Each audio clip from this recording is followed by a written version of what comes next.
tale of Armin Meiwes and Bernd Jürgen Brandes is not just a story of horror, it's a complex narrative that delves into the darkest recesses of human desire and the ethics of consent.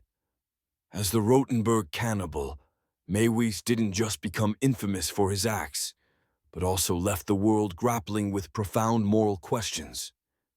It all began in the picturesque yet eerily quiet town of Rotenburg, a place far removed from the chaos of urban life, where tranquility masked an unimaginable horror.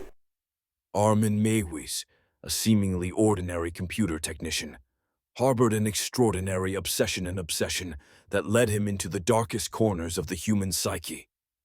His fixation with cannibalism was not born of necessity or survival, but rather an unsettling curiosity and desire to consume human flesh, a desire that found a sinister outlet in the digital age.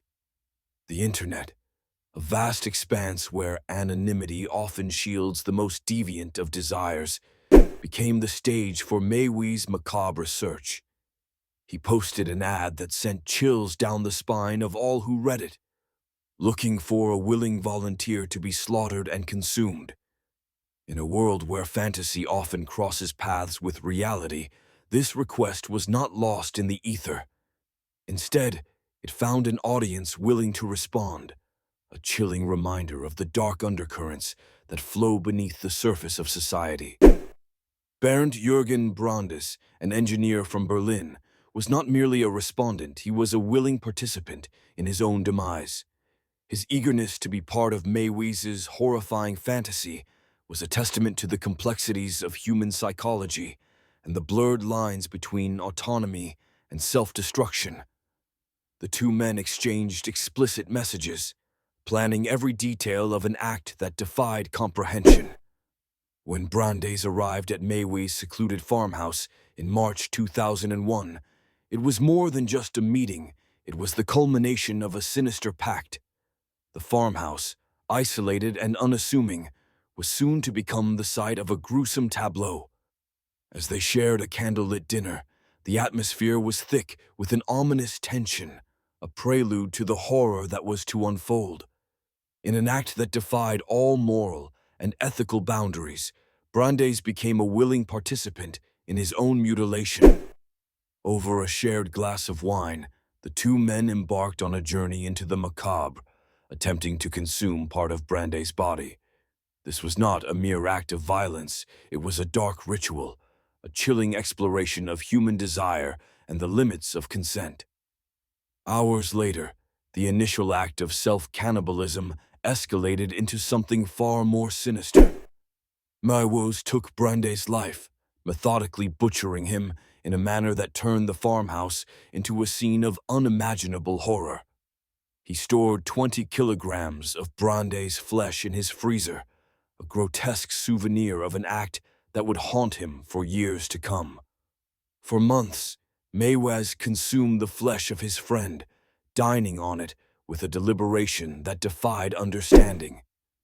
Behind closed doors, he lived out his fantasy, while the world outside remained blissfully unaware of the nightmare unfolding within the walls of his home. The revelation of this gruesome secret was as shocking as the act itself. It was another user on the same forum, disturbed by Meiwes' discussions, who alerted the authorities. When the police raided Meiwes' home in 2002, they discovered a scene of horror that defied belief: frozen body parts meticulously packaged and labeled, evidence of a crime that was both a personal statement and a societal question. Among the evidence was a video documenting the entire act, a chilling testament to the reality of Meiwes' dark fantasy. As the footage played out in court, the world watched in horror, grappling with the implications of a consensual cannibalistic act. The trial of Armin Meiwes was not just about determining guilt. It was a philosophical battleground where the notions of consent, autonomy, and morality were fiercely debated. Meiwes claimed that Brandes had willingly participated, turning the trial into a complex exploration of human rights and ethical boundaries. Initially sentenced to 8.5 years for manslaughter, the legal system struggled with the nuances of the case. It wasn't just a crime of passion or necessity, it was a premeditated act born of mutual agreement. However, the retrial in 2006 shifted the focus, leading to a conviction of murder and a life sentence, reflecting society's condemnation of such acts, regardless of consent. From his prison cell, Meiwes has expressed regret, acknowledging the horror of his actions, but maintaining that it was something he felt compelled to do. His story lingers as a haunting reminder of the thin line between fantasy and reality, challenging us to consider where consent ends and criminality begins. As the world continues to grapple with these questions, the story of Armin Meiwes serves as a chilling case study in the complexities of human psychology and the ethical dilemmas of consent. What do you think about the boundaries of personal freedom and the morality of consensual acts that defy societal norms? Share your thoughts below.